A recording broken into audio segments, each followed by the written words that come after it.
Diffusion, the international science radio show. We have a bouncer on the doors of perception. The good, the bad, the ugly. It gets pretty exciting. The myths, the truths. Toxicology. Astroseismology. Magnetism. The dark side. Genetically engineered potatoes. Planetoid. Planetoid. I love that word.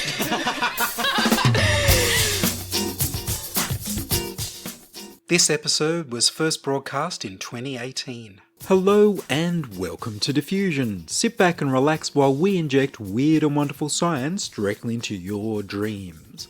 I'm Ian Woolf. On this edition, we listen to the Transhumanism and Emerging Technologies talks from Transhumanism Australia.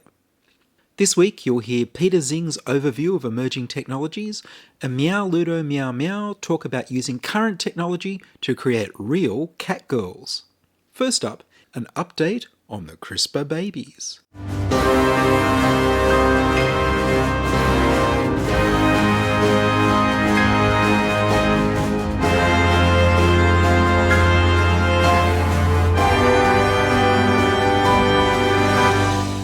CRISPR controversy.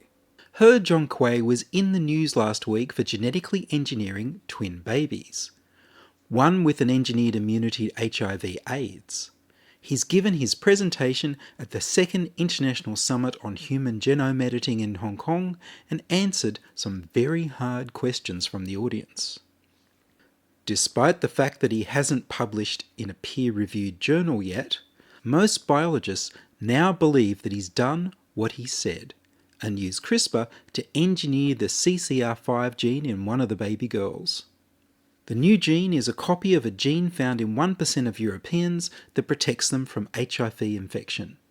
The bearer of 2 copies of the mutated gene is not only immune to AIDS, but more likely to be infected by West Nile virus and die from a flu infection. Controversially, the same mutation is associated with increased intelligence. He committed a scientific no-no in reporting his research to the media before he'd published a peer-reviewed paper. That was unwise, but not unethical. There has been a lot of criticism, some from professional ethicists. I had hoped it would express concern for the children. Most of the criticism has been content-free expressions of feelings of disgust, which doesn't help anyone understand your objections. Some of the criticism was for his choice of making babies immune to HIV instead of curing an inherited disease like muscular dystrophy or cystic fibrosis. However, the CCR5 mutation is one of the most studied and understood, so it actually makes sense that it would be the easiest of mutations to introduce to get only the desired changes and no off-target mutations that could cause disease. It's low-hanging fruit. The most valid-sounding criticism was that we don't know the long-term effects of using CRISPR in humans, despite many uses of the gene editing tool in other animals. However, the only way to find out is by doing it. And the most safe way to do it is to engineer a mutation that doesn't have a big effect, so you can observe whether the babies suffer any side effects from the CRISPR process itself. This was always going to be the case. An expert in informed consent criticised He's way of obtaining informed consent from the parents. However, although He wasn't formally trained in obtaining consent like the expert, he did follow international guidelines written by the experts. The biggest criticism turns out to be a lack of transparency, which means that he didn't go through established hierarchies of senior scientists and government officials. Basically, he acted like any physicist or chemist who doesn't talk about their work until it's time to publish a paper or present at a conference, instead of a medical researcher who consults widely and goes through approval committees. He's originally a biophysicist, so perhaps he was naive rather than deliberately trying to bypass ethical safeguards. He is an outsider who didn't know that the tradition of the medical researcher tribe is to consult the elders before any experiments, and the tribe has punished him by talking about how outraged they are that he hasn't followed tradition. This is how the ethicists and other medical researchers sound to me.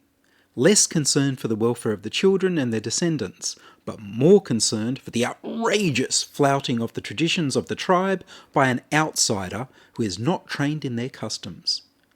The Chinese government is now investigating whether they should punish her, despite the fact that there's no penalty for his actions in any Chinese legislation.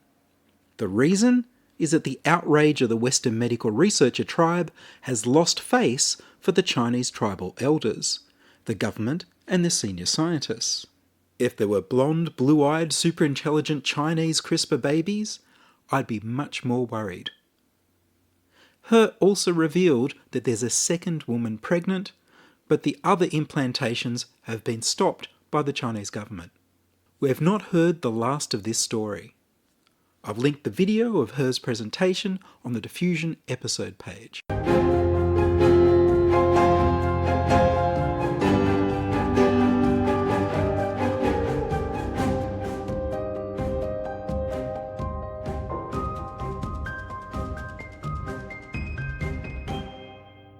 You're listening to Ian Woolf on Diffusion Science Radio. Send emails to science@diffusionradio.com. We're brought to you across Australia on the Community Radio Network and podcast over the internet on www.diffusionradio.com. Transhumanism Australia. I recorded the sound from all the talks at the recent Transhumanism and Emerging Technologies talks from Transhumanism Australia. Peter Xing founded Transhumanism Australia with Elise Su, and they organised these talks. Peter introduced the event by explaining what transhumanism is, and then talking about the emerging technologies that companies like KPMG like to invest in, using the Gartner hype cycle that we've explored previously on Diffusion. Here's Peter Xing. Thank you for coming, everyone. This is KPMG. Thanks for coming along. My name's Peter Xing. I'm working in tech innovation at KPMG, and we usually have these meetups at the pub like every fortnight. So it's at the Metro pub, but every few months or so we have a presentation type event like this, just to go through the latest developments in science and technology on emerging technologies that we are like today. And I figured we probably should make it on a monthly basis because there's been so much happening in the science and tech world that it's just so hard to keep up. So today we have a few fantastic speakers to go through with you. We've got Meow Ludo, we've got Nathan Waters, we've got Elise, and also got Skeeve at the back there.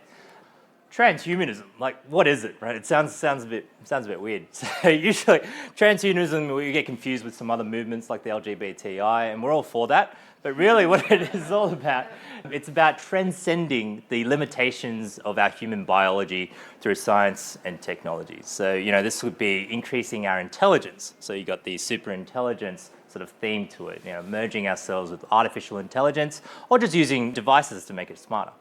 There's super longevity, which is using devices or other medicines to actually increase the healthy lifespan of the normal human. So the average age in the Western world is roughly 80 years old. But science says that there's a physical limit, maybe at 120 if you live healthy enough. But what if you could edit the human genome and other topics like that to actually extend that upper limit in the human biology? And the right one over there, the super well-being, how do you use technology to actually increase your happiness and well-being in the world? We've got through the whole Maslow's hierarchy of needs. How do you use technology to help with your food, water and safety? How do you use it to enhance your notion of self, your purpose through the entire hierarchy? And how do you transcend all those limitations that you might have in the physical world? So with that, that's a brief introduction to transhumanism. I'm not the star today. It'll be the speakers. Just going to do a quick highlight of some of the emerging technologies. Some of you might have heard Gartner Hype Cycle. That just came out in August. Have you guys heard of that? Put your hand up if you have. This is the typical hype cycle curve for emerging technologies. So any new technology starts with an innovation trigger, whether that be a scientific discovery through a new type of material or a way of applying that technology. And it goes through that sort of innovation trigger, and it sort of distills throughout the masses. As more people find out about it, usually at corporate events or, those sort of Singularity University style TED Talks, it gets hyped up. So it sort of starts being inflated in the expectation of what those technologies can do. And once that's sort of at the peak of the hype, that's when corporates usually come in and say, okay, well, we got to get into this. We're gonna miss out. There's going to be a FOMO, fear of missing out effect on the technology, right? You can see right up there today, the peak of the hype is deep learning, carbon nanotubes, IoT platforms, and for all of that, you have a little bit of a dip because as people start applying these technologies, they realize what they can and can't do with it. And what's matching the hype versus the actual reality of what those technologies can achieve. And you see blockchain coming down a little bit. We've got head of blockchain at KPMG reckons he's going to skip this entire trough of disillusionment and go straight to this slope of enlightenment because that's what he's funded to do. But this is actually the typical hype cycle curve, and you can see. Mixed reality is coming down, but augmented reality is right at this trough where we're seeing companies like Magic Leap not really achieving the sort of hype that over the years of secret development they've actually been promising. But one thing is to note, virtual reality is no longer on this map anymore. So last year virtual reality was on it. Now it's just completely disappeared. It skipped the slope of enlightenment and just went straight to business as usual. So these technologies move fast. Oculus's goal is to reach over getting 7 or 8 billion people connected on the virtual reality devices. Well, 1 billion is a pretty good goal, but they've achieved less than 1% of that. Although industry-wise, it's already achieved that sort of mainstream approach, and it's all about adoption now. So how do you scale that to the masses? So that's Gartner's hype cycle, and this year they've grouped all those technologies into these categories, these emerging technology trends for 2018. So here you have democratized AI. So this is all about how to use machine learning better, use deep neural networks, smart robots, virtual assistants, these chatbots, all of that, but it's democratized. So it's really easy to use. You no longer need to learn how to code to be able to use these tools because now software vendors are providing them as drag and drop tools. And at KPMG, we're using some of the off-the-shelf counters to actually improve the productivity of our data scientists to actually automate some of that machine learning. That also includes autonomous vehicles, level 4 and level 5. Don't ask me the difference, but level 5 is just God mode, right? It'll just drive anywhere without needing a human to take control, but level 4 is just below that, so it can drive in some main roads, but not everything. So that's democratized AI. Then we have digitized ecosystems. That includes blockchain for data security, digital twin, so you essentially have a digital version of the physical objects that you have, and IoT platforms and other things, knowledge graphs.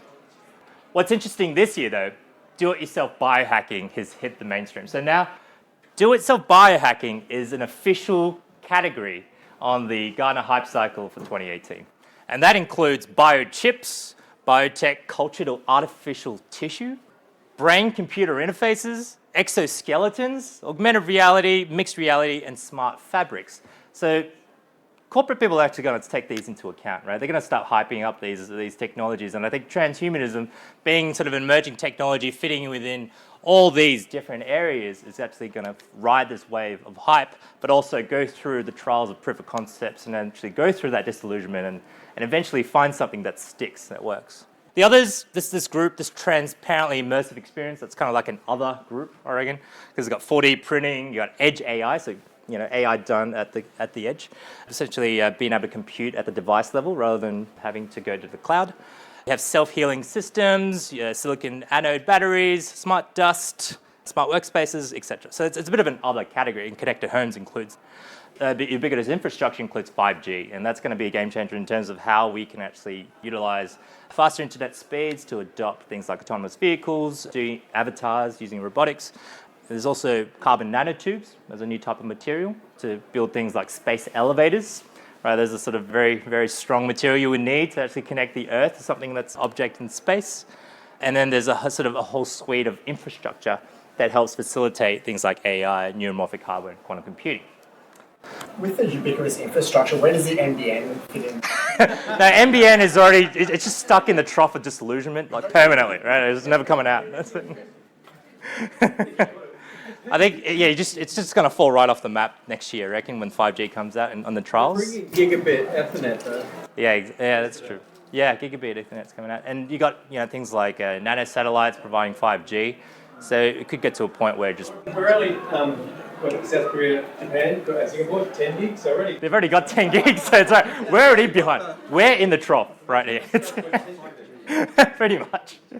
I'd like to introduce our first speaker today. His name is Meow Ludo, Disco Gamma Meow Meow. And yeah, that's his Facebook profile. He's the co-founder of BioFoundry, Chief Strategy Officer of VivoKey, Civil Disobedience Enabler at Transport New South Wales, and works at UTS. He's also the CTO of AdaptGrow and worked at Livestock Labs. Ladies and gentlemen, put your hands together for him. I don't know if I can do that. Awesome. So I've been thinking about doing this talk for a little while. For those of you who don't know me, I set up BioFoundry, which is Australia's first open access molecular biology lab. And I've done a whole heap of other things. And we're really interested in genetic engineering. In particular, the practical applications of genetic engineering. So a lot of researchers at universities and things are always looking into what genes do and how to control them, but very few of them make anything that's useful or any cool products. And we had Elon Musk recently say, now that we've got rockets out of the way, we can finally move on to genetically engineered Catgirls. So I sat there and I was wondering, I wonder if you could actually do it and what that would entail. So, as you know, he's pretty good whenever he finds something he loves. In this case, it's anime, and he seems to be pretty successful. So I went and had a look what makes up a cat girl, and it's pretty much a normal girl except for two elements, which is the tail and the ears. I've decided to focus on one aspect of this today, which is the tail. The ears are a little bit more complicated, and it's common across all of them. It's like the defining thing of a cat girl. I actually asked Facebook before this for some feedback on what I should talk about. And some people said it was a bit sexist. So you can also have a cat boy or a gender ambiguous cat person. Okay, so can we actually do it? So I've broken it apart and we kind of need funding. The hardest thing probably is a place where it's legal or viable. The tools to do it, and that's talking about the genetic tools, and an understanding of how tails actually grow in animals, other animals. Hey, Meow. Yep. Don't get too many details. I've got something here would actually do it. Yeah. So don't get into too much detail. Well, we wouldn't do it in Australia Oh, he would. because of this piece of legislation. It's quite entertaining and quite short if you feel like reading it afterwards, and I'll make my slides available. I highlighted some very important things in it, which is basically, sum it down, you can't make chimeric embryos and you can't make hybrid embryos, which is basically any way that we want to do this that uses animal DNA, you can't do it. And even if we found out a way to use human genes, as we'll talk about in a little bit, to do it, it would still be illegal, penalty 15 years. I don't think you want to go to jail as a cat person. But that's Australia. So China and America are both super keen to get involved with human genetic modification. They've both made modified human embryos. And in one case, there was a heart disease, 72% of 18 embryos that were created using this modified DNA were viable, which is huge. If you looked at this last year, it was almost every single one failed. There was heaps of problems. There was off-target mutations. So it looks like it works. So on the tools thing, yeah, it looks like we should be right. Also, we can't turn adults into cat people. This will all be talking about modifying embryos. I won't go heaps into why that is, but it's easy to make changes in the development more than it is to take an adult and try and get them to grow something. Okay, and we can do this pretty cheap. I set up, my lab costs probably about $15,000 of my own money. It's about $2,000, I reckon now, which is pretty cool. And there's funding available because Australians demand to have public relevance for research funding now. So I think we've got a strong case to get that. Okay, so let's go. I'm going to go into the genetics a bit now. I did a whole bunch of research, and there are no known examples of humans growing tails. Now, this is really interesting because when Charles Darwin first proposed the theory of evolution, people are saying, oh, well, why are there no humans running around with tails, and why isn't this like a mutation that happens? We still don't fully understand that, but the closest thing that they have is this pseudo tail. This was the least disturbing human tail photo I found. This is an MRI of the tail, so it's not a real tail. They call it a real tail because there's an even dumber tail, and it's basically just a collection of nerves, fat, and sometimes some cartilage, but no vertebrae or muscles. No vertebrae or spine or anything like that, even in really extreme cases, and I went through every single one of them, because that would be the easiest way. Basically, there's other primates that have tails, and this is very similar to the type of tail a cat girl would have. I don't know whether the fur covers the entire thing or whether you can grow just a bit with the fur. That's for next presentation. But it's definitely possible. So only about 40 million years ago, we had the tails that we're after. So those genes are definitely still inside us. Why don't we grow tails? So yeah, basically I did some research and it says we don't really know why in primates, but an interesting thing came about recently, which is a fusion of two disciplines in biology. There's a really great video on YouTube, which is the Despacito, and it's done to the words Evo Devo, and it got me really excited in this. So it's basically a fusion of evolutionary biology with developmental biology. And when we started looking, we started to find the same genes all the way across the animal kingdom. So these colors basically directly map genes that control fly development to human development. So we may not need to find the genes in a primate to be able to work out which genes would control human tail formation. So it was discovered in America, I forgot the dude's name, Ed Colwell. He found flies that grew legs where their antennae should be, and he started investigating the genome, and he found that you can basically move sections of the DNA around or express them at different times, and you can cause things that would grow or have grown in other things to grow there. So I'm just going to do a quick introduction to genetics. So this is basically my entire degree in one slide. Seriously though. DNA gets turned into RNA, and RNA gets turned into proteins. So DNA contains kind of all the instructions that you need, and there's kind of two sections to that as well. There's kind of like building blocks that you can use, and then what order to assemble them in. So they're both on the DNA, but they have different functions. And we've generally in biotech been really keen on what proteins we can make. So there's very commercially useful ones that are worth thousands of dollars a litre. But I'm going to say that it might actually be more interesting to look in the regulation instead. So basically DNA is like bound up around proteins into something called a chromosome, and they're like chapters of your book. For DNA to be read, it generally needs to be activated by something called a transcription factor. So transcription factors join the DNA and they recruit other proteins, and when enough of them are there, it causes a gene to be expressed. This will be very important because we're going to look at a very specific transcription factor, and it's called the HOX. The HOX genes control something called the homeobox proteins. They decide when genes get switched on and off. So they're the genes that we were looking before when it had the fly and the human. By changing these, we can affect the development and shape of all the body parts of any animal. That actually goes all the way down to trees and microbes. So basically, you've got a series of genes that sit on the DNA, and when they get expressed, they bind to various places in the genome. So if you look at this brown one on the left, it binds to multiple places, and the combination of those genes expressing causes an antenna or causes a leg. There's something else that is a bit interesting, which is these are called the HOX genes.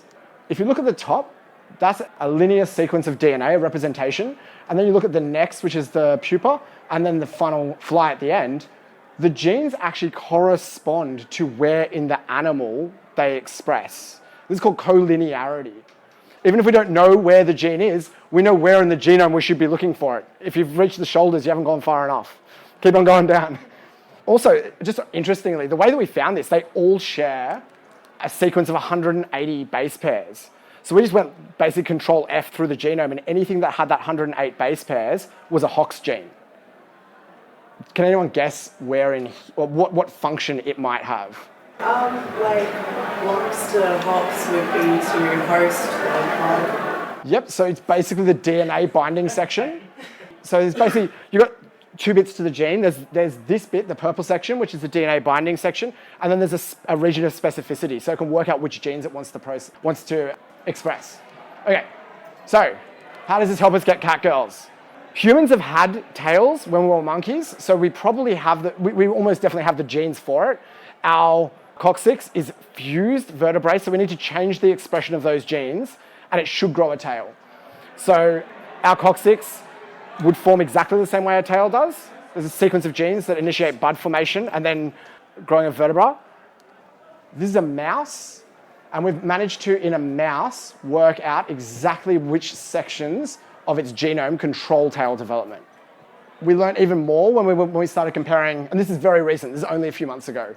We've just worked out the difference between snake and mouse development, And basically they utilize different kind of tricks to cause the vertebra to grow. So a snake uses a crazy one where it actually changes the molecular clock to grow ever more vertebra, and then it regulates different Hox genes along the way. So if I've still got anyone, also there's about 5 genes that control it. And the difference in expression is this. So you'll see different Hox genes along the way are controlling different types of tail. I think that's going to be the most difficult bit, but we know now how to accelerate the rate of division of the cells that will become the vertebrae. Not in humans, but in other animals. So we're getting close. So just to recap, basically, we know how to do it in other animals. If we want to do it in humans, it's going to be very difficult unless we actually try it. But I think we have all the information that we need to go through and make the first attempts. Future directions for biotech. So I think the really exciting thing about this type of research is a rethinking of the way that we use genetic modification techniques. So instead of getting things like algae and yeast to produce new proteins, maybe we should be regulating things like trees and animals to produce the things that we're interested in. So maybe it's regulating fruit development or something like that. So changing what they already do rather than forcing them to do something that they're not naturally able to do. And I think that's kind of the most exciting repercussions of this way of thinking. What about the ears? I reckon don't use genetics. Stellark said I could use this image. And he's a very famous Australian biohacker, kind of kicked off the whole grinding movement in Australia. He's granddaddy biohacker. And he's got a very functional, aesthetically pleasing ear. So I reckon the combination of those two things, we're going to do all right getting Catgirls. Thank you.